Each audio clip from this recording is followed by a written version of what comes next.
Welcome to the Gopherwood Lounge. This is Arc Press Senior Editor DJ Butler. Before we get started, I want to remind you to like the video, subscribe to the channel, hit the notification bell, come to arc.press and sign up for our mailing list, and go over to X and follow our X account, which is arc_press. I want to welcome today Rambo Van Halen, which is obviously a pseudonym, and who was a writer at our sister press, our sister imprint, Passage Press. I want to have a conversation with him about a book of his which is imminent, which is entitled Hollywood Samizdat. Rambo, welcome to the channel. Yeah, thanks. Good to be here, Dave. But no, it's not a pseudonym. My parents actually named me Rambo Van Halen. I come from a long line of Van Halens.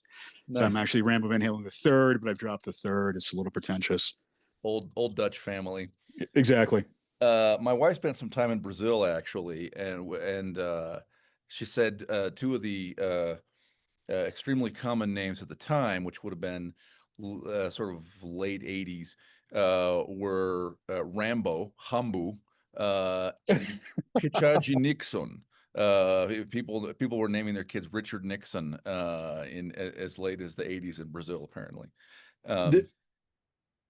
Amazing. Yeah. No, I cribbed. I would like to.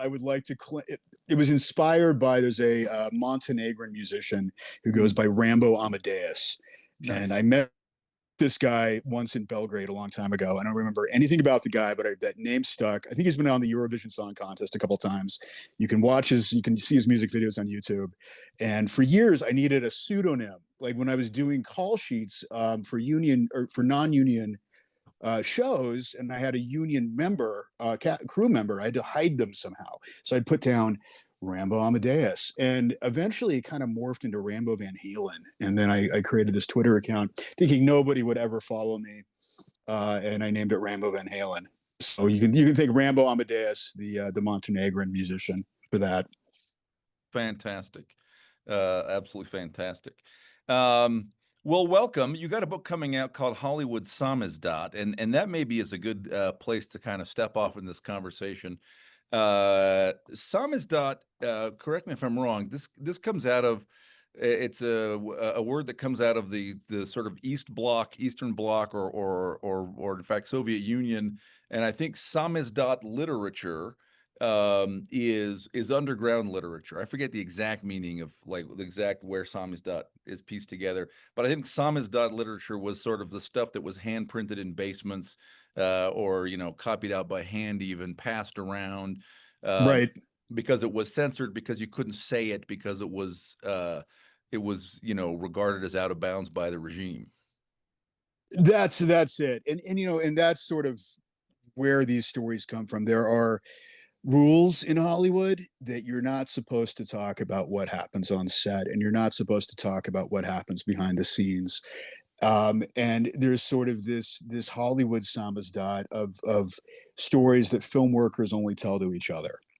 And there's a few reasons for that. One, if you break the rules, you're probably not going to get hired again if you really tell the juicy stuff about what happens. Mm-hmm. And the second part of it is that nobody understands it. Nobody gets it, because the world of film is such a strange world, and it's so far removed from the bounds of normal existence that most people don't have a frame of reference, and the stories don't tend to make a lot of sense. So I try to relate some of these stories about the industry and try to explain it in a way that maybe to give readers enough context so they can kind of understand what's actually happening. Yeah, fantastic. Yeah, so actually, it's Hollywood Samizdat should be available for pre-order now, I think, at Passage.press. It'll be coming to Amazon and wherever fine books are sold. But I've read it. It's hilarious. It's exactly as you're describing. It's Hollywood insider stories told anonymously, to A, because they're funny, and I think B, to sort of help explain some of Hollywood. So invite readers to go check that out. There's a man, I'm forgetting his name. It's Tom something. It's the actor who played Biff in Back to the Future. And right, I know you're talking about. I can't remember the name either, but yes. Yeah. Yeah. He's got this shtick. He wrote a song about the experience of having played Biff and always getting the same questions that he's asked. And he runs through some of the questions over a series of choruses. They're very funny. But at one point, one of the questions is, what does the producer do? And he says, I don't know, and goes on to the next question. So I would love to hear. So this is for me one of the interesting things is you talk a bit in Hollywood's Samizdat about Samizdat um, about some aspects of what it might mean to be a producer in Hollywood that may not be obvious. So I'd love whatever you can give us within the constraints of your anonymity here, whatever you can tell us about being a producer in Hollywood. What is that? Well, it's one of those amorphous titles, right? So there's lots of types of producers. Someone they would call a producer in like reality TV or broadcast news is something that I would call a director coming from the film world. And there are, there are sort of a lot of like YouTube video creators call themselves producers. I would call them directors because they're actually making creative decisions. In the context of the American film industry, I think the best way to explain it is if a director is the architect, then the producer is the contractor. He's the nuts and bolts guy. There's somebody comes up with a vision, and then the producer is tasked with executing it, and that means hiring all the crew, getting all the equipment, all the locations, managing all the people, managing the money, because this is a business. People forget that. Um, and so that's sort of the basics of what a producer does. I was a line producer, which is you're supposed to be tasked with the budget. You're managing money, but managing money, you're cutting deals. You're managing personalities because personalities spend money. And then by the end, I really kind of had a little bit of creative input into the process because people started to trust my judgment and whatnot. Um, so it's kind of a more, it's a very amorphous thing, and nobody understands it. Again, even the crew, like they really don't know what we do, and they don't really know what kind of work goes into it. And from the perspective of the crew people, and maybe the cast members too, they don't think we do anything because we just sit around because our jobs, if we've done our job correctly, by the time we get to the shoot after months to years of preparation, everything should be running itself. Right. But it doesn't always, and we're there to put out fires and make things happen. But most of our work is done, in an office away from everybody else. Mm. And in my key tools as a producer was my cell phone and Microsoft Excel. That's what I worked in. That's what I lived in. Constantly running numbers, running scenarios, figuring things out, Yeah, managing timelines. managing timelines. And you delegate a lot of this stuff. Like in feature films, the timeline is actually delegated to the first assistant director, which I wanted to be at one point in my career. I was going for that, which is it's a pretty cool job. Um, and it's hard to get into. You have to really put in your dues and really put it in. God, it's something like you have to do 640 days as a production assistant before you can be a second assistant director, and then you have to do so many Cow. more hundreds of days as a second assistant director before you're qualified to be a first assistant director. And even then, a lot of people just wash out when they get there, or they're just done. They're burned out. So it's a long road. And And oh, go ahead. these are union rules? Like who determines how many days you have? These those are union rules. So for the assistant directors and for the UPMs, which I was sort of part of, it's the Directors Guild of America represents those people. So a lot of these rules and a lot of who does what comes from the unions. And there's all sorts of crazy rules. Like there were horse trades over the years. Like the oh, I don't know, there was some horse trade between the unions back in the day, and the somebody traded something to one department and the other department traded back, okay, well, you have to watch the director's chairs. So the props guys, even though the director's chairs are never on camera, only a union prop guy can move a director's chair. Wow, that's fantastic. So presumably Yeah. the director, the titular director to film, like, Guillermo del Toro or Denis Villeneuve, like that guy presumably is not subject to union rules in that sense. Like he didn't have to put in 1,000 days, or did he? Did those guys have to come up through the union that way? No. I mean, some of those guys did. Yeah. But no, basically, if you get hired as a director on from a production company or a studio that's a union signatory, you're in. I think, God, what is it? You can do like 10 shoot days or something like that. I'm more familiar with the DGA commercial contract, but Mm, yeah, you yeah. do like 10. If you do 10 shoot days on a union production before to join, and for those guys, it provides some creative protection for the director. So a lot of them like it. Like for one part of the rule. I mean, there's really not a director can do whatever set. I mean, nobody's going to stop him. And there are some rules, like he shouldn't be touching, the electric equipment or the grip equipment or the camera equipment. Sure. But if he does, nobody's going to say anything. It's a non-issue because he's really in charge. He's really the boss. But production that they get that's kind of a big deal is they have a right to a director's cut Mm, without interference from the studio. So they're able to cut this thing as they like, and then they can present it to the studio. The studio could then do whatever they want with it, but they're not allowed to get involved with the edit or take the movie away from them yeah. until they deliver that director's cut. Yeah. Interesting. Um, so okay. So if you're a line producer, Sure. is your situation then that on the one hand you're reporting up to someone else with another producer title, maybe associated with the studio, and also you're sort of reporting up to the director at the same time? Exactly. No, and being a line producer, I would call it mid-level management. Hmm. I was nowhere near the top, and just so your listeners understand this, I was never anybody. I'm nobody, and I'm even less of an anybody than I ever was. But no. So you're reporting to there are creative producers that sort of birthed the project and got the funding. There are executive producers in feature film world. An executive producer is somebody who put up money for the project. Interesting. And then and if that came from the studios, then you're talking to studio heads. You're providing production reports, letting them know how it's going, how the budget is. Um, yeah, so you're kind of in the middle, and you're sort of like this almost kind of a hub, I guess, through Hmm. the different departments. Yeah. Okay. And so you got into this not intending to be a producer, but you wanted to get up kind of in that director space. How do you go if there's someone listening to this right now thinking, oh man, perfect, awesome, because this is what I want to do, and now this guy is going to tell me how to go get these jobs. How do you do it if you're some kid out in Nebraska or even whatever, you live in LA, and you want to get into these unions and get these jobs? What do you do? Well, it's a tough thing. I mean, if you want to be a director, you need to just start directing. I mean, straight up, just like get your buddies, get your iPhone, get out there and do stuff. I would recommend not going to film school. I think it's generally a waste of time unless you're in a really good program, and there's only a couple. Mhm. And even then, I don't really think they're teaching you that much. It's more about making connections with the other rich kids who are going to be there.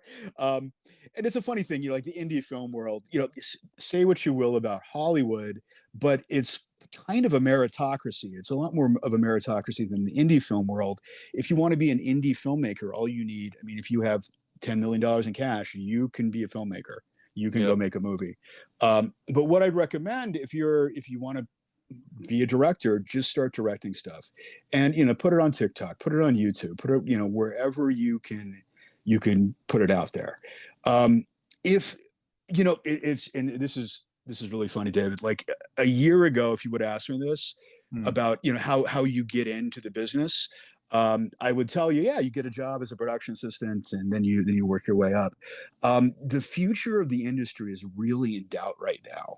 Interesting. Even in the I started writing this book about a year ago, and a lot has changed, and I'm not sure if there's the future that there was for me when I got in. I mean, and how I did it is I got a job as a production assistant. I was just a gopher for a big sports broadcast company, and then pretty soon I fell into feature film.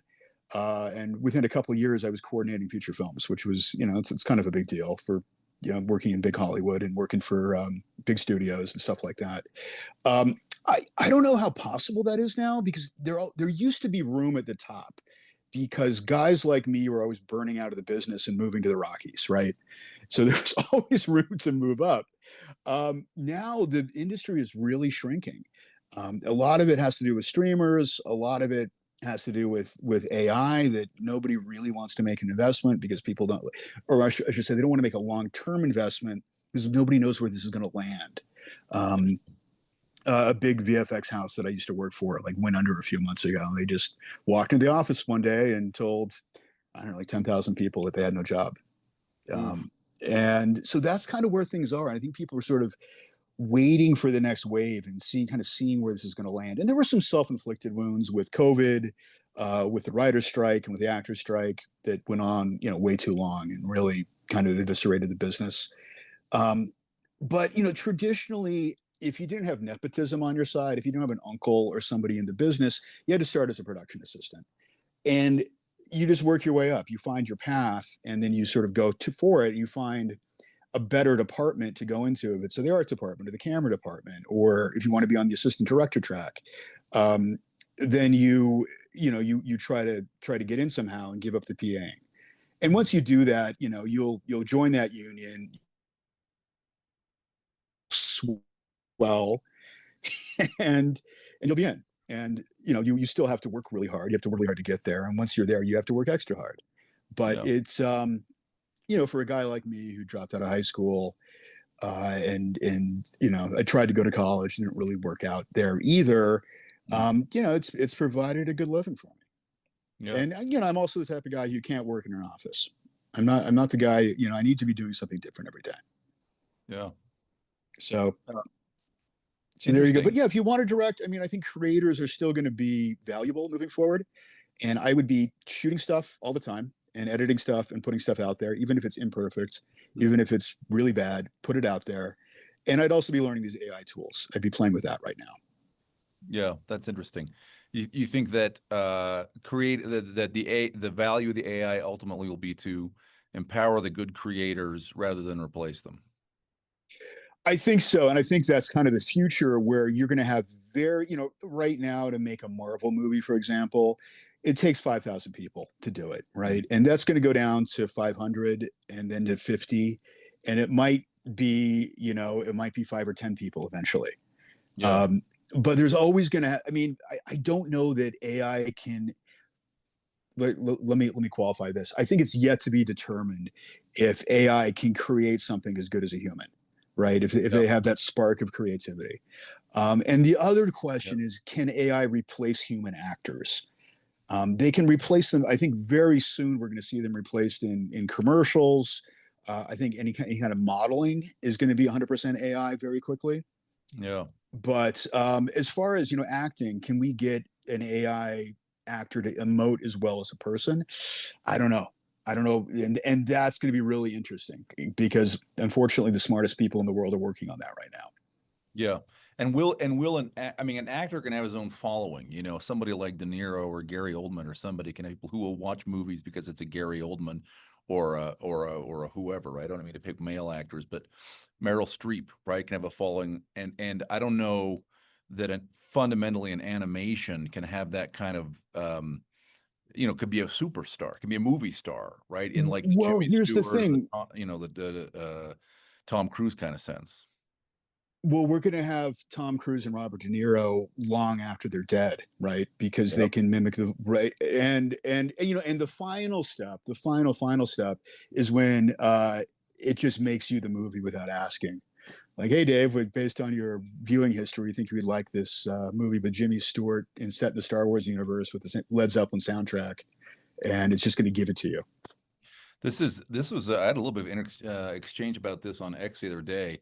This is the thing this is the future I really don't want. And with respect to literature too, right? Is that if the Groks and the Chat GPTs of the world become so good that you'll never pay for a movie again. You'll never buy a novel again, because you just go and you say, listen, I would like a story. I'd like you to base it. Give me an epic science fiction story, but I want you to base it on this Brothers Grimm's tale, and make the theme heroic sacrifice, and and cast Tom Cruise as the lead, right? And then Right. the Exactly. AI just gives you the thing. Yep. Um,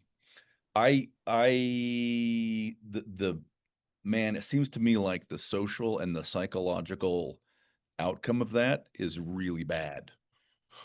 I think it's going to be really bad. I mean, things are going to get really weird, and especially for Yeah. people who don't have defenses against fake media. Yes. And there's a lot of people out there like that. Yeah. And I mean, porn is going to get really weird. Porn is going to get Uh, really weird and Probably highly already is. customized. Yep, sure. Yep. So it's going to be interesting, but I think there's going to be a countercurrent too, that people are going to value human creation a little bit more, and I think they're Yeah. going to value in-person interactions more. Yeah. So, I mean, if I had to make a bet on the future of media, I'd be betting on like live concerts and live events right now. Something like almost like free range certification for meat or something, right? Like, yes, I could have the thing that grew in a cubicle, but I feel better about um, seeing the guy live and knowing he's getting the money, and I feel like I have. I mean, writers. It's not just actors, right? Writers. Um, Readers are generally not interested in just a novel. What they're interested in is a writer, and they sort of have a kind of relationship in their head with the writer. Um, Right. and Yeah, I hope that's right. One of I mean, the downside. Look, of course, purely customizable media sounds great, right? Like the movie that I always wanted to get made. I want the Silmarillion to be filmed. Hey, make me a Silmarillion movie, right? Um, Sure. but the problem is it's the complete atomization. You and I and Sally, Jeff, and Mutt, we none of us watch any of the same things. We have no common frame of reference. Um, No, we, exactly. we each become isolated. We become the beef calf in the stall. Just you know. So man, I hope not. I hope you're right. Well, But yeah, if I can tell you a story, I was at the barber a few weeks ago, yeah. and I'm getting my hair cut, and they're playing some kind of soul music, and it sounds kind of like Otis Redding, but not Hmm. any song I was familiar with. And I'm like, "Hey, man, this is great. Who is this?" And my barber said, "It's AI generated." Wow. Yeah. Ouch. Yeah. Uh. So there you go. Yeah. There you go. Yeah. Um. All right. So okay. All right. Let's get back to being a Well, line. that's a bummer. God, just Yeah, killed the sorry, whole Rambo. I don't podcast, know. Dave. Let me Jeez. pull the plug right now. Um, so, no, but it's important to talk about this stuff, or it catches you unawares, you know. Yeah, exactly. Exactly. So, all right. So this sounds to me like when you're a line producer, you're middle management. You're one of the basic defenses against complete chaos. You've got an extremely complicated undertaking. We're going to go shoot this film. Maybe it's on a city street, maybe it's in a on a studio lot, but we got dozens or hundreds of people. I got to coordinate food, the timing of different scenes that are going to be shot. I got right all this stuff, and I'm dealing with everybody's in a union, so I've got complicated rules and stuff I got to follow. Like what? I'd love to hear how this goes wrong. Like what Well, happens you if get put in collaboration these you fails? get put in these impossible positions, and I mean, this is one of the reasons I just had to give it up, because you get, gosh, I'm trying to see how to tell the story. You get put in these positions where um, you have to make the impossible possible, and you can't, because it's impossible. Now, I firmly believe that anything's possible with enough time and enough money. The problem is you don't have enough time and money to make it happen. Um, and it could be, and it's sort of, someone will come up with a crazy idea, and you have to figure out a way to make it happen. There's a story in the book about me stealing a John Deere Gator, and driving across San Francisco, because the director decided on a Sunday night in San Francisco, I want to shoot out of a golf cart, but there were no golf carts to rent in the city of San Francisco on a Sunday night. So we found these Gators that were parked down by the beach, and I was delegated with basically hot wiring the thing and driving across San Francisco in the middle of the night, and somehow dodging the cops, and somehow I did not get arrested for Grand Theft Auto, which you know they don't like it when you do that in the state of California. At least back then. Maybe now they're a little more lenient.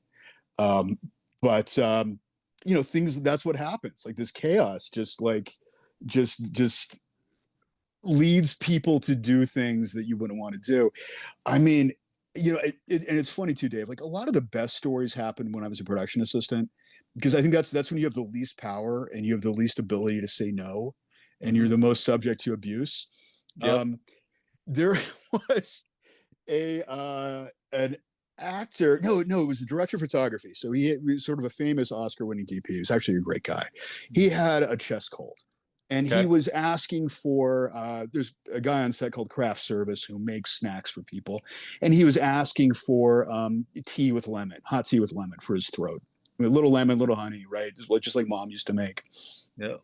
And suddenly, everybody on set decides they want the same thing, because he's one of the key people, and he's drinking. They're like, oh, I'll do what he's doing. Seems nice. And then this lead actor decided he wanted some, and so I'm tasked with running to the craft service truck and being like, hey, famous actor guy would like a hot tea with lemon and honey. And the craft service guy was out of lemons because he'd used all the lemons up. So we're screaming, and then like this guy just had a temper, and he's screaming. I can hear him through the first AD's radio. We have to get this guy. And the first AD's like, Rambo, we gotta get where's the tea, Rambo? Get back to the tea, Rambo. And so we're shooting in this neighborhood. I think we were in Northern California on this one.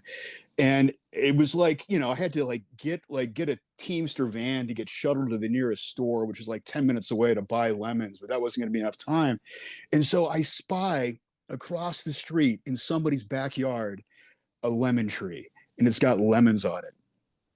So I go running, and I hop the little fence in the front yard, and then I scrambled over the back gate and grab a bunch of lemons and stuff them in my shirt and run back to the craft service guy who makes the tea and saves the day. But afterwards, one of the local cops is like, by the way, I saw you, and if you ever do that again, I'm going to arrest you.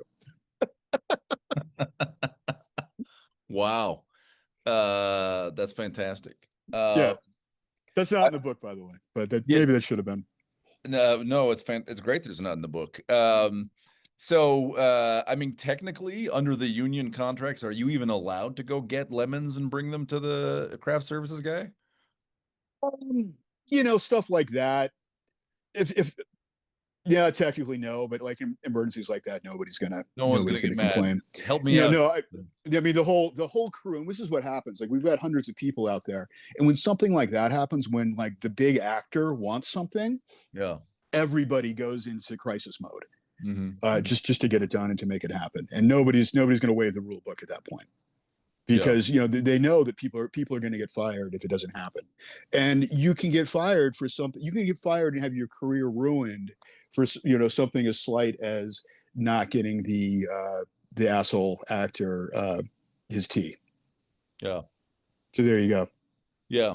So this is interesting. So who has the leverage to just really be a pain in the butt? I mean, it's the big actors, big directors. I mean, who both. So generally the actors. I mean, and on a film, it really, it's not.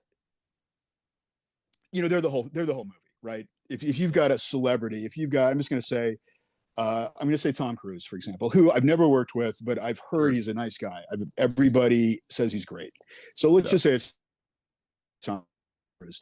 The movie isn't going to get made or get funded unless Tom Cruise is involved. And even then, he's usually an executive producer on the project. He's usually putting in his own money, or he's got so many back-end points that they basically call him an investor. So somebody like Tom Cruise, he's got all the power on the film set. Directors also can get, and I think to make it to that level, you have to have a certain kind of personality. You can never be happy. Well, we back up. You have to have an ego. And you have to have an ego because you have to believe that you're right, and you have to believe that this is going to work, and you have to believe that this is a good idea, and that what you're doing is the right thing. But you really have to believe that. And generally people who have that, you have to have, enough of an ego, but sometimes that ego gets a little too big. And a lot of problems stem from that. But it's also, I think, something that comes from this process of creation, that they're bumping up against reality all the time because they want to make things happen that can't happen, and they don't know when to stop. I mean, I worked under this kind of famous animation director for many years, and he told me one day, Rambo, never give an animation director real actors, because we just want to drop anvils on their heads all day and do horrible things to them. And it's true. Like they want to they have this thing inside them, and this as a writer, like you want to get this thing out. And for me, for a writer, it's a little easier. You just type it. But for the director, he has to coordinate hundreds of people in places and weather, and maybe an actor who wants his hot tea and can't get it, and they get a little crazy from that. And I think you have to be a little crazy to stick with it, and you have to be kind of always unhappy. Like, you can't ever be satisfied, because those guys, they don't make it to the top. You have to have something in you that sort of pushes you forward, that you're looking for something that you can't get elsewhere, that you're not getting, that normal people are very happy living at home with their wife or their children, watching their kids grow up. These people are a little bit different. They want something else out of life, and they'll go to any lengths to get it. And Yeah. so a lot of the abuse, and sometimes it turns into outright violence. um that's kind of where that stems from. It's all these people are sort of in the same place doing the same thing, and Yeah. it's very, these are not the people you want to be trapped on a desert island with. I'll tell you that much. I'd rather have some level-headed, nice middle class Midwesterners. That'd be nice. Give me those guys. Yeah. Don't give me Hollywood people. So that's interesting. You can imagine that someone who has succeeded in bringing his kind of artistic vision far enough that he's like on the set, and so he's managed to like bend enough investors or studio or whoever to his will, could get really pissed off about, you know, tea or whatever little thing that didn't seem like, that the line producer or the production assistant wasn't doing what he wanted. Yeah, Um, exactly. And you it's know, just and it's filmmaking is so incredibly difficult.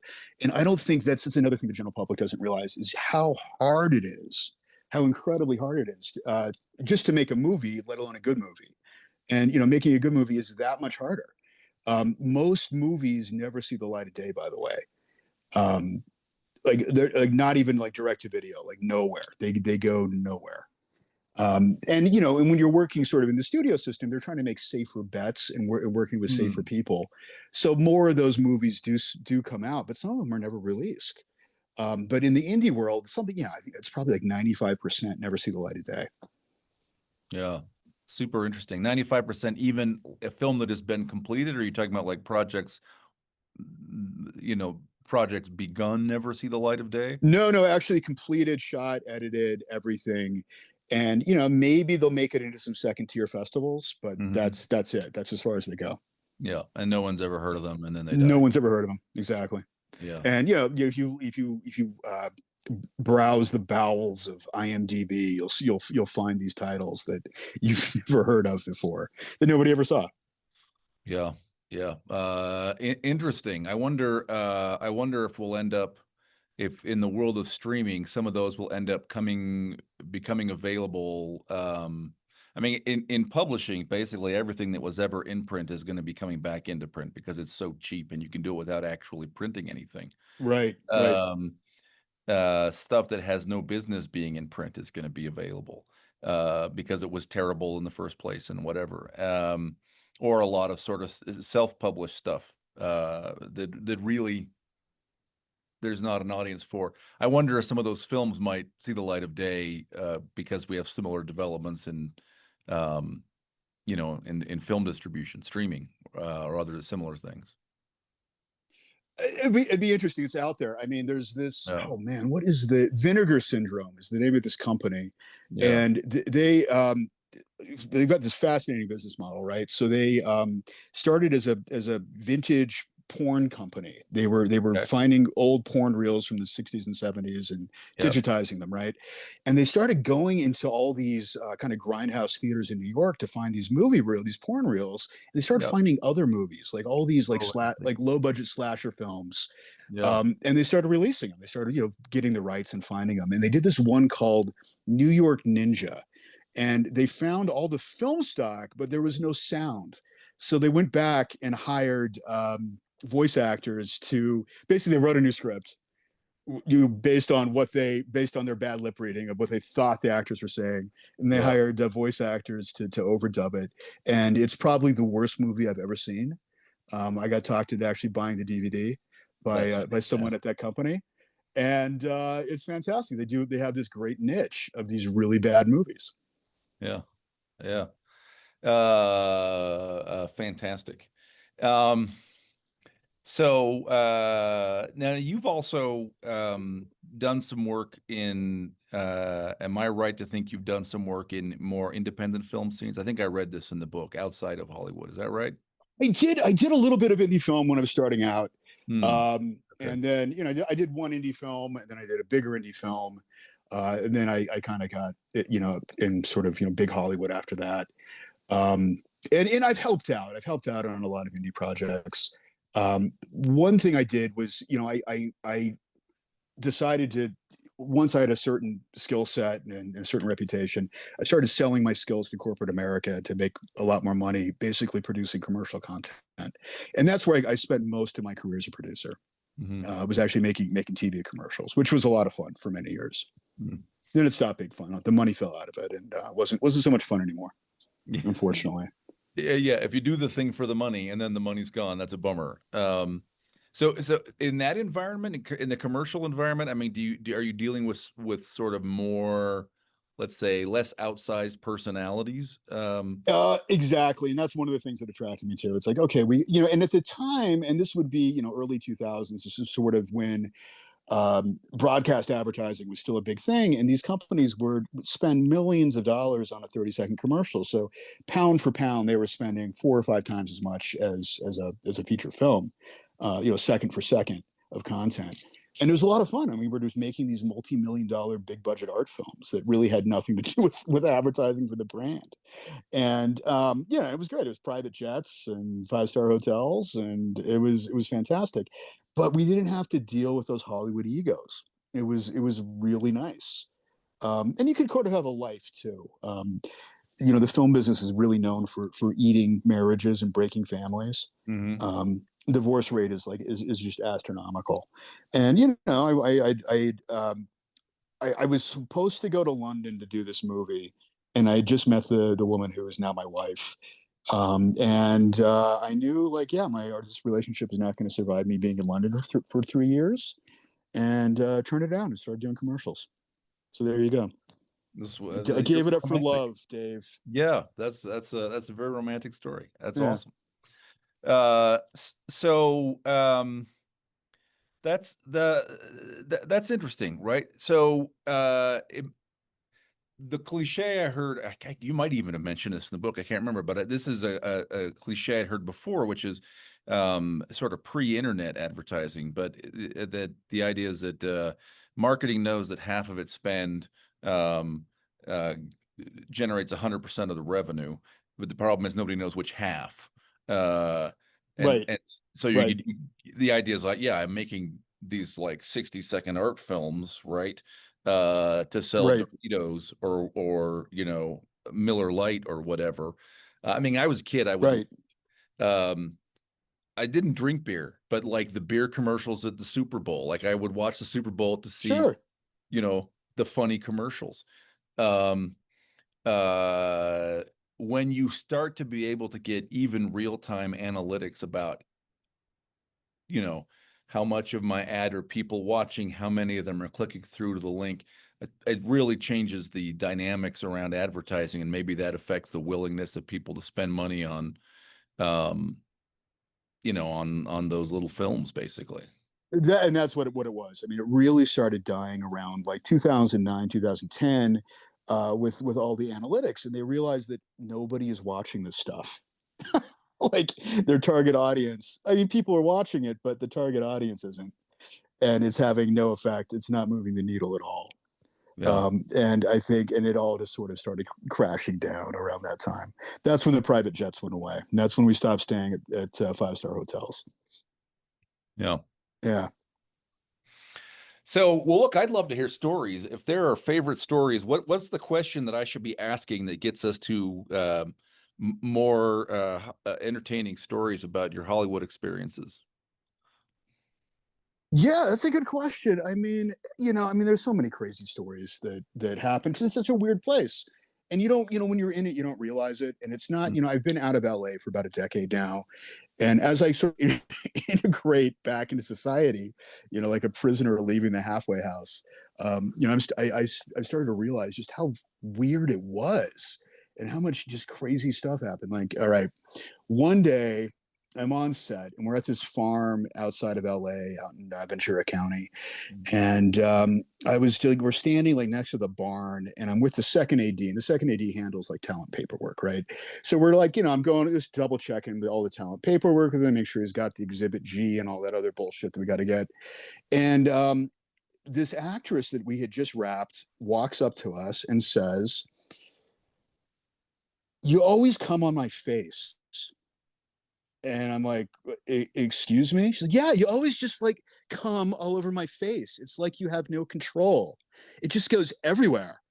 As if she was like, yeah, it's Starbucks. They always get my name wrong. And then she, and me and the second AD are just like, their jaws open. Like, excuse me, did you just accuse me of coming on your face?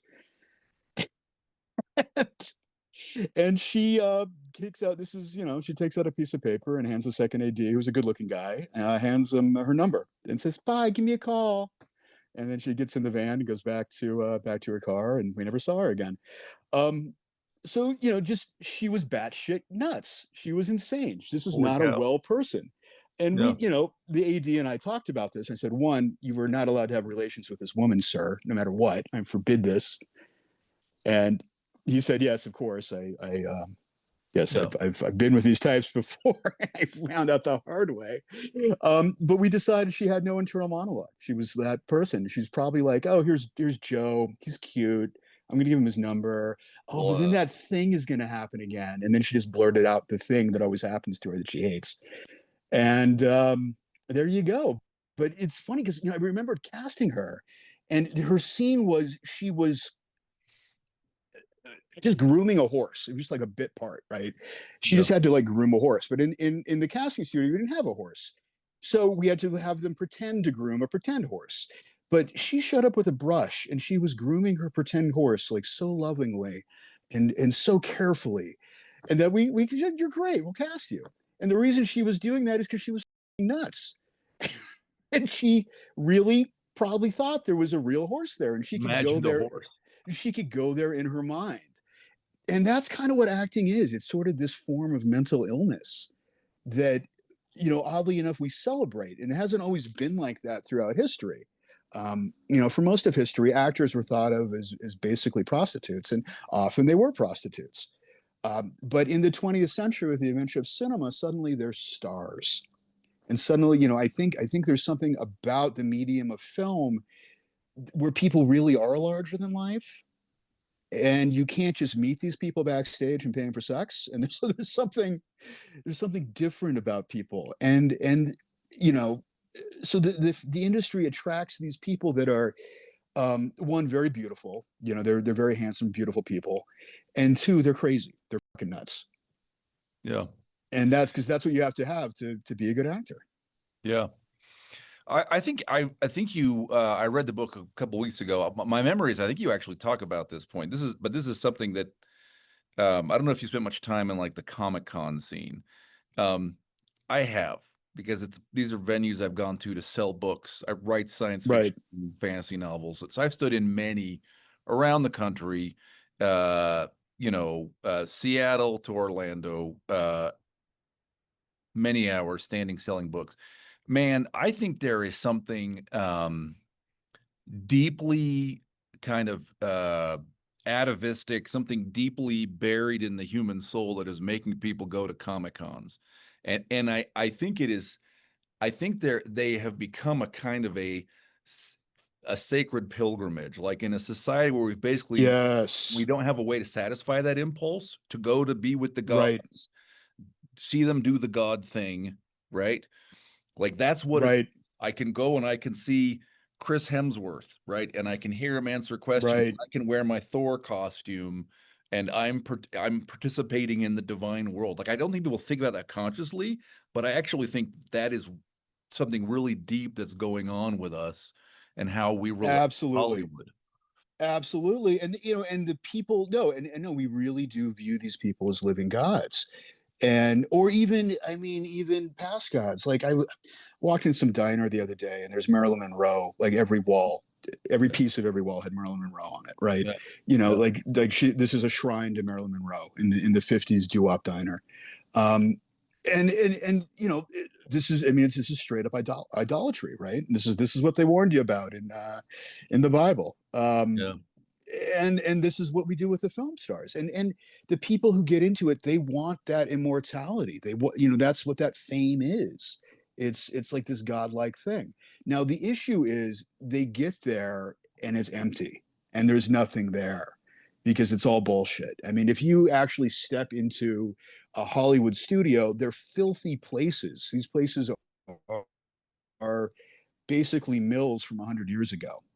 Interesting. And yeah, I mean, you know, you go to the, you know, the stage on, you know, Sony Stage 15 where they did the Wizard of Oz, hasn't been really deep cleaned since the Wizard of Oz. It's a pretty dirty place. And you go into the bathroom, and when you flush the toilet, you can see whatever you flushed go past the grate under your feet because the plumbing has not been updated since, you know, the 1930s when they built the place. Wow. There's no glamour in these places, but there's this sort of, you know, very thin veneer of glamour around it. So from the outside looking in, it looks great. It's like when you see the IKEA catalog, oh, this furniture looks awesome. So it looked Yeah. great in my bedroom. And then you get it home and it looks like a piece of garbage from IKEA. And that's what it's like working in the industry. You see the Yeah. reality of that. Yeah. Um, You're seeing this through the film, right? That's exactly. a little very carefully cultured um, lens, and not everything that was kept out of the frame. Exactly. And then there's a whole media apparatus around it that reports on the industry. And they, and they do some like there's a whole countercurrent of like the seamy Us magazine. They're just like us, celebrity gossip that people eat up too. When Yeah. it's, you know, somebody coming back from the grocery store and they look like crap, and those photos do very well.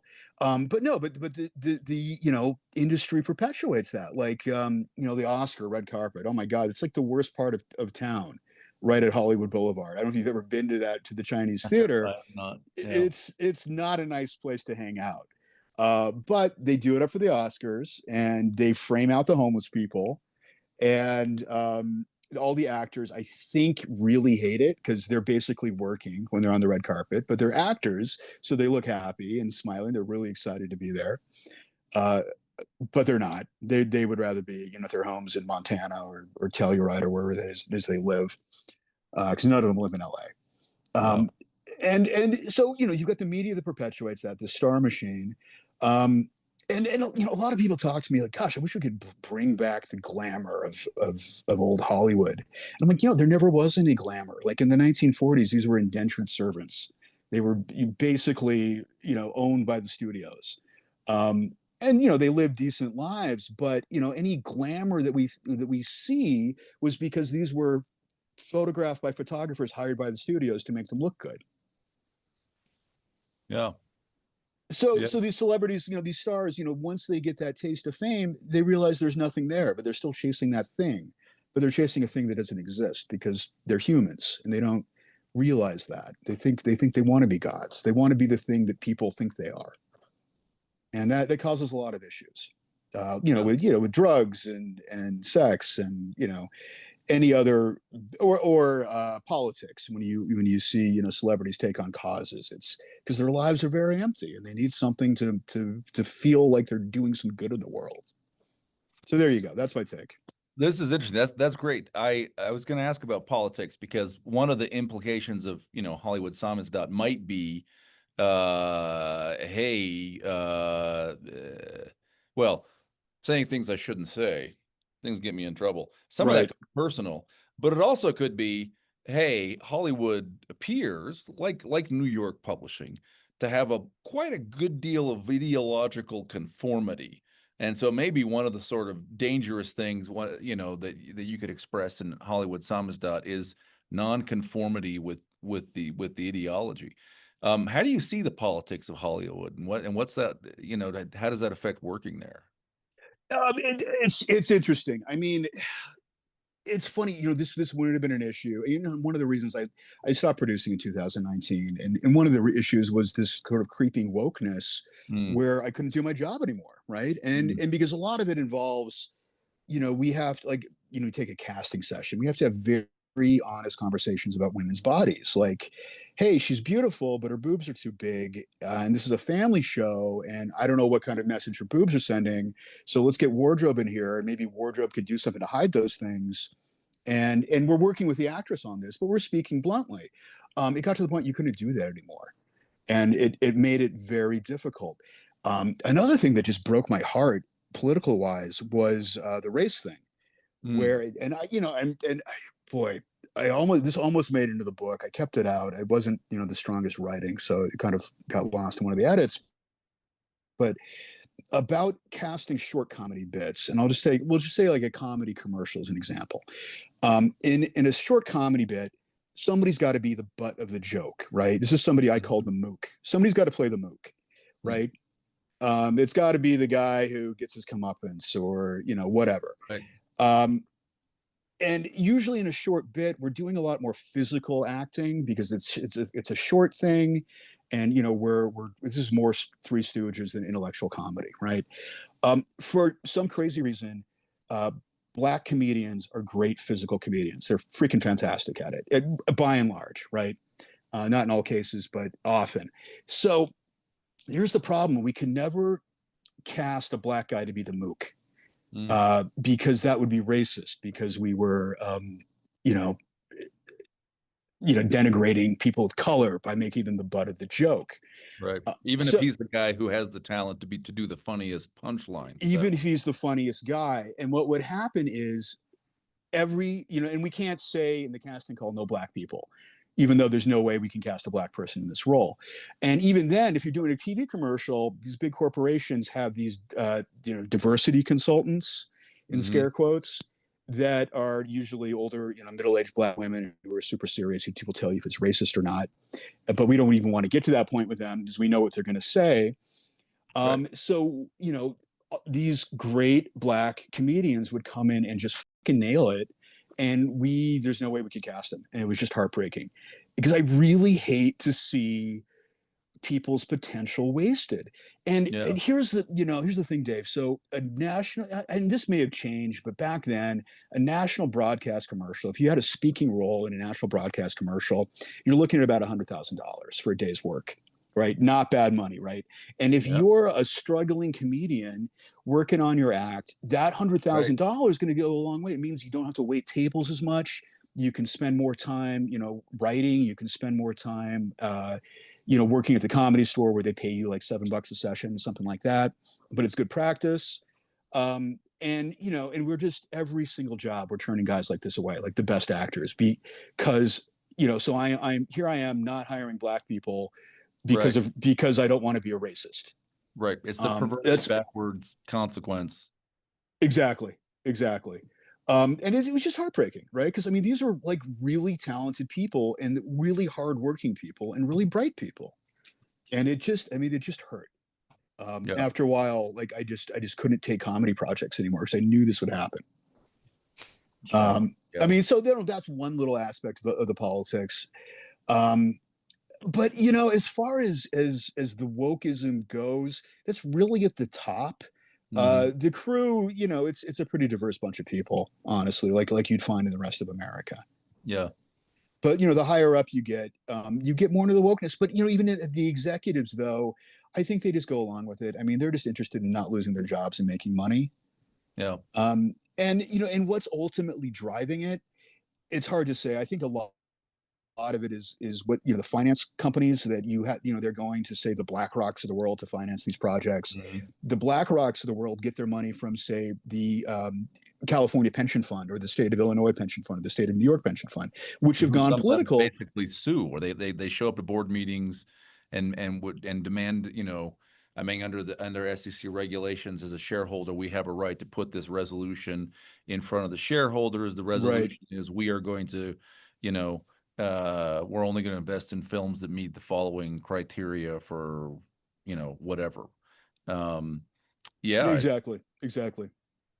And there's another angle to it too, that I think Hollywood has always been more aligned with the Democratic Party, hmm at least in my lifetime, hmm because they're really the creative party. The Republicans are not very good at being creative, and they're not very good at making art, unfortunately.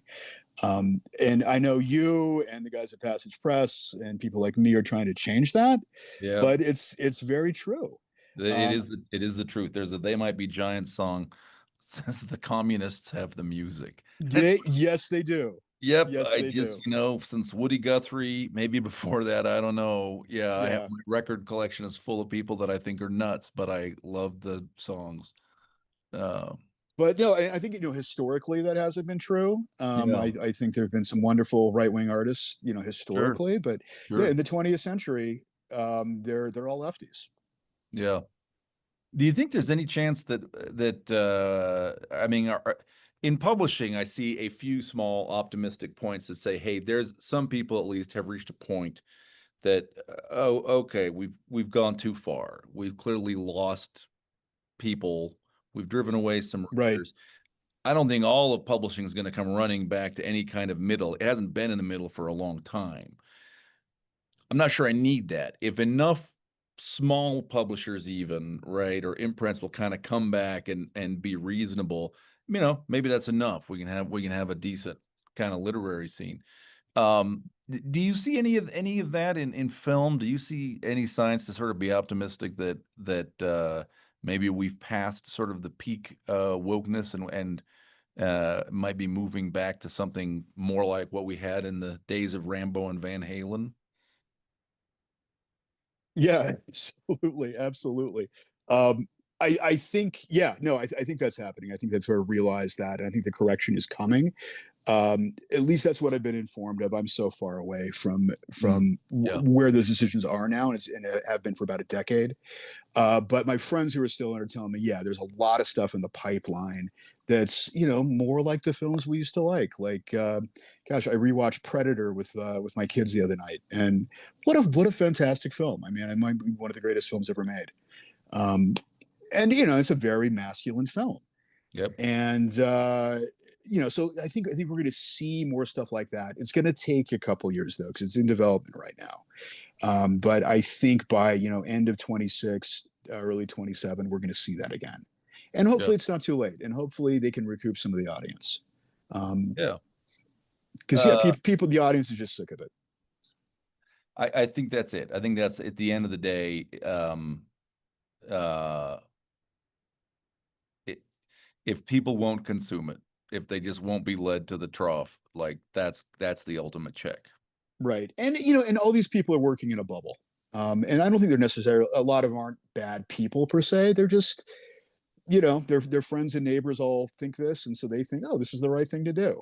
And this is what people want, because this is what my friends and neighbors want. I worked with this woman recently, on a shoot, and she was in development, at a big studio in the 80s and Mm, 90s, and did some really big movies. And she walked away, and I think it was like 2000, 2001. She just couldn't take it anymore. She couldn't get the movie she wanted to get made.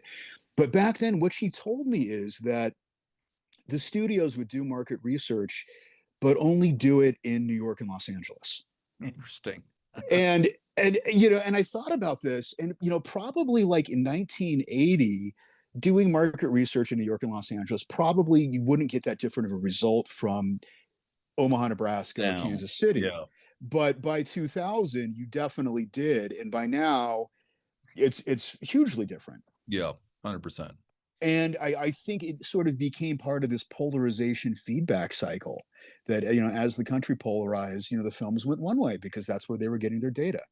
And, at the end of the day, what these people care about is making money. I mean, they're in business. Yeah. And again, people forget that about the film industry. It's an industry. And it's kind of an odd industry in that the product is art. And it's even odder in that it's sort of it's the thing that makes up our collective imagination and our sort of collective dreams. But it's still a business, and it's not that different from the auto industry. It's not that different from publishing. It's not that different from any other business, really, when you get down to it. Yeah. Yeah.